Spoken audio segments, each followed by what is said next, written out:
Hello, in this video, I'm going to introduce you to operators in JavaScript and specifically less commonly used operators that you need to know. Let's begin now.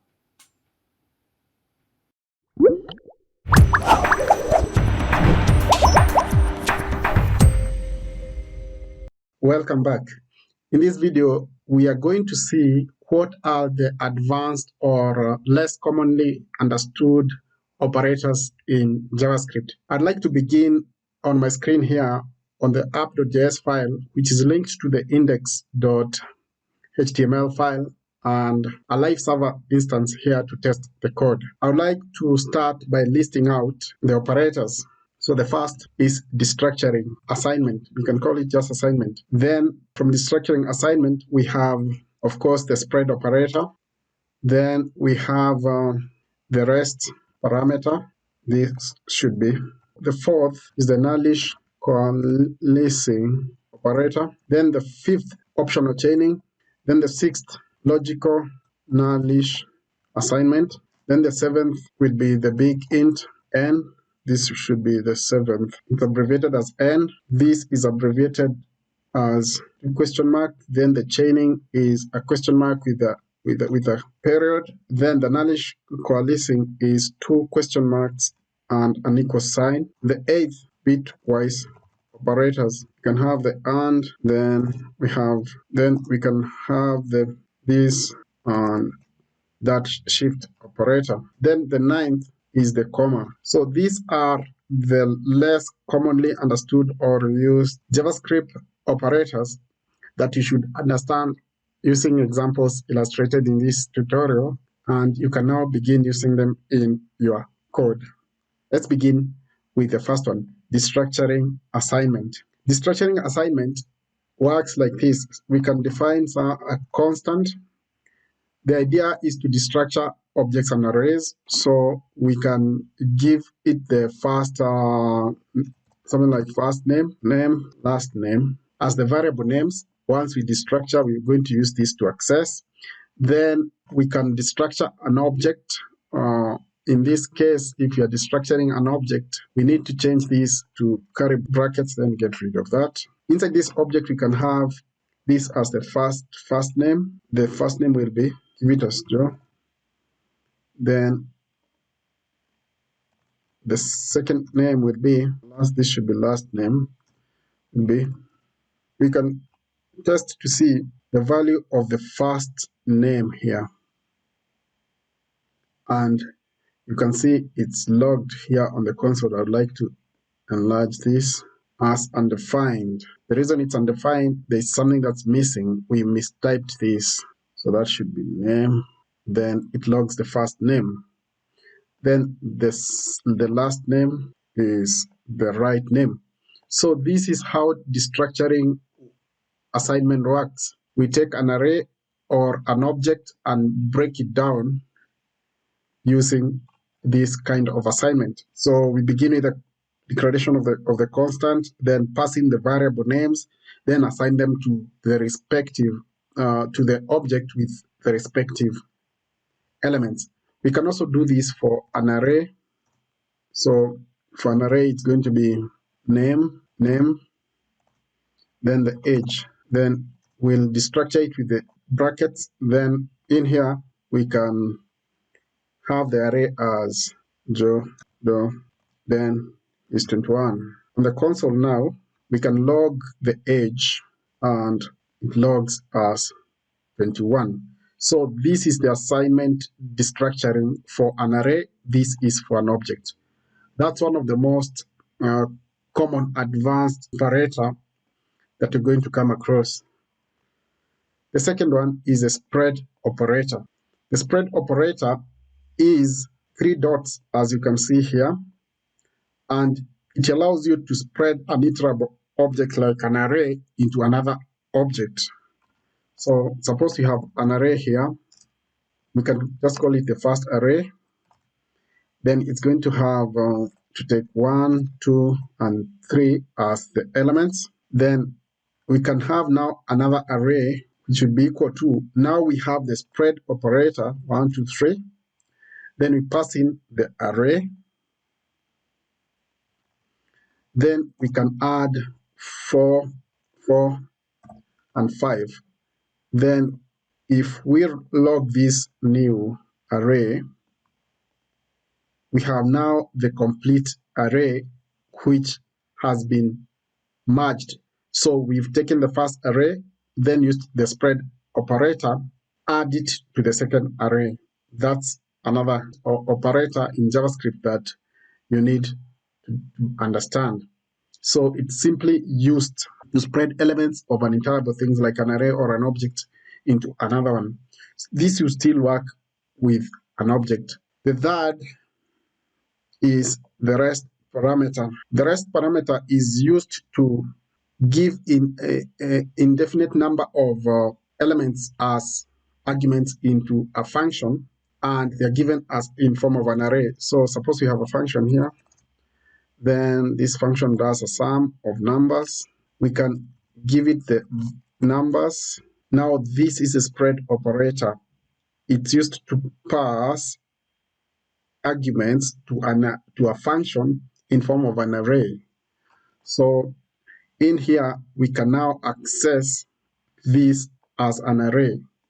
So this now becomes an array without the spread operator. We can call the function, then pass in the numbers and save. And we can see on the screen, it logs in this array, the numbers we passed. So we used this rest parameter to pass in arguments into this function as an array. You can see it returns an array here. So that's the other JavaScript operator that you need to understand. The fourth, Nullish coalescing operator, allows us to define a default value when the value of a specific variable or property is null or undefined, to avoid the null and undefined issue. A practical example, suppose we are building a user profile. So we have an object here, then it takes in a username, which is a string, and this username is Joe. That's the property, the first property. Then we can have the status, is this person logged in or not, user status. Then we can say logged,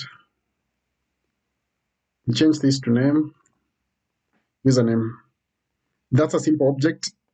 Now, when it comes to accessing, we can access this as follows. Const, suppose we have something that's not defined, like a nickname, which is equal to user profile. Then we access the nickname, which in this context is not defined because it's not defined in the object. So this would return null. Let's try to log that. If we log this, it returns undefined.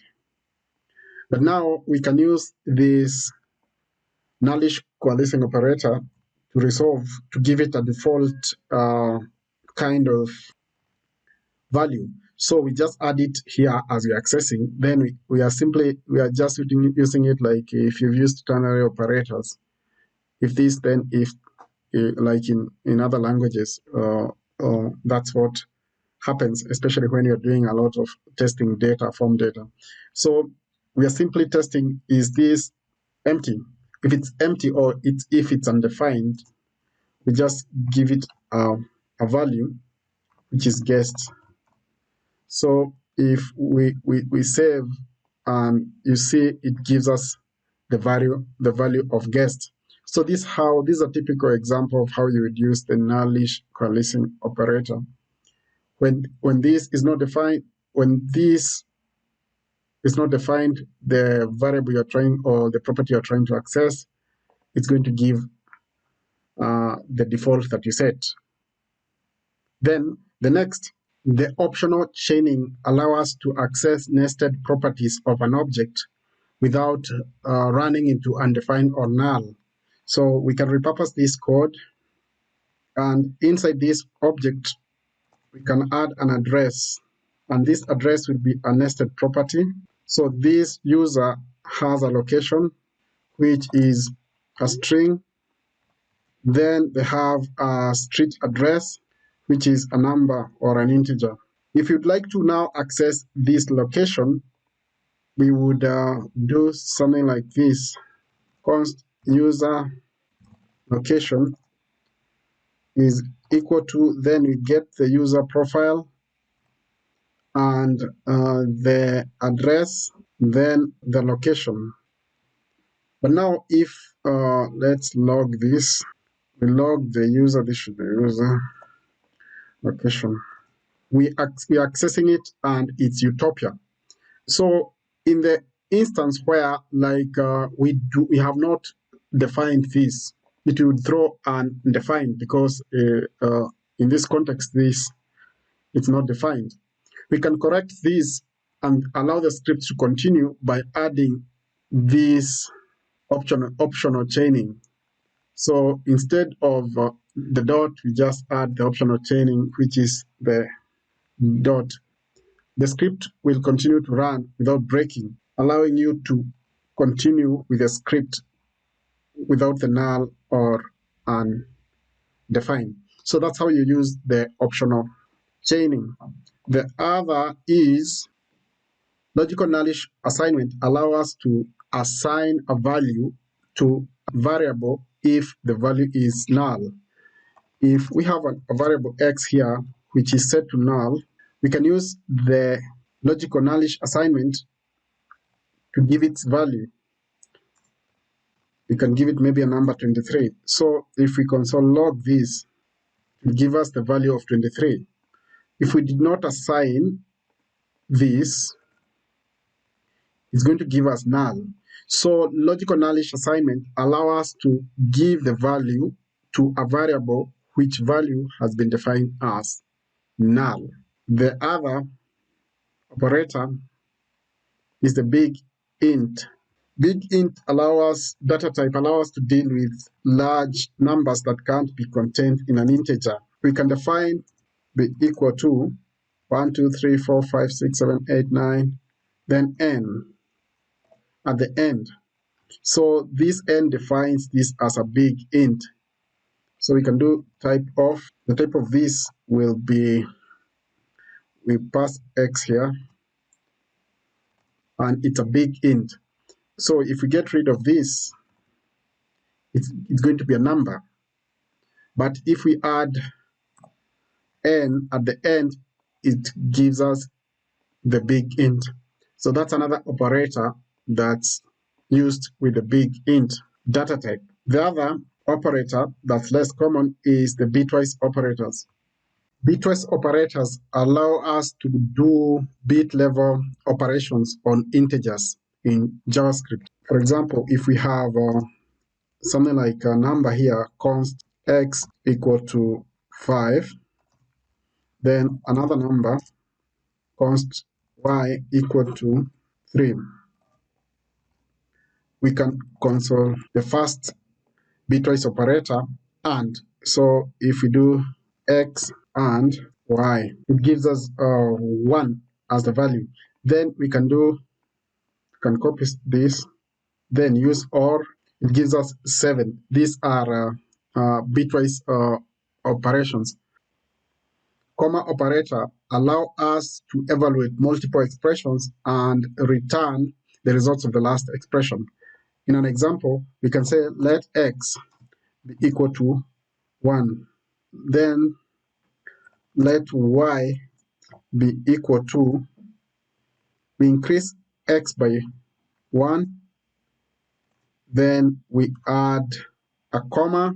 This is the comma operator, passing the value of y.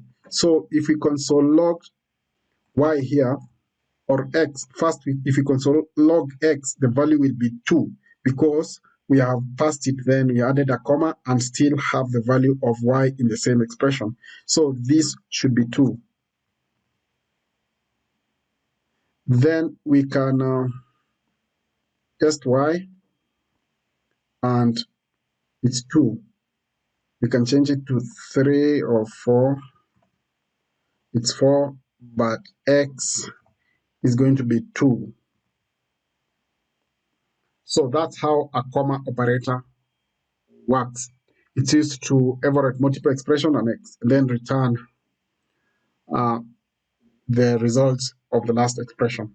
So that's it for all these less commonly understood and used operators in JavaScript. I hope you found this useful, and do not forget to click on the subscribe button, the like, and share. Thank you. I hope by the end of this video, you've learned something new about using JavaScript operators. If you did, kindly consider giving this video a thumbs up and do not forget to subscribe. See you in the next video.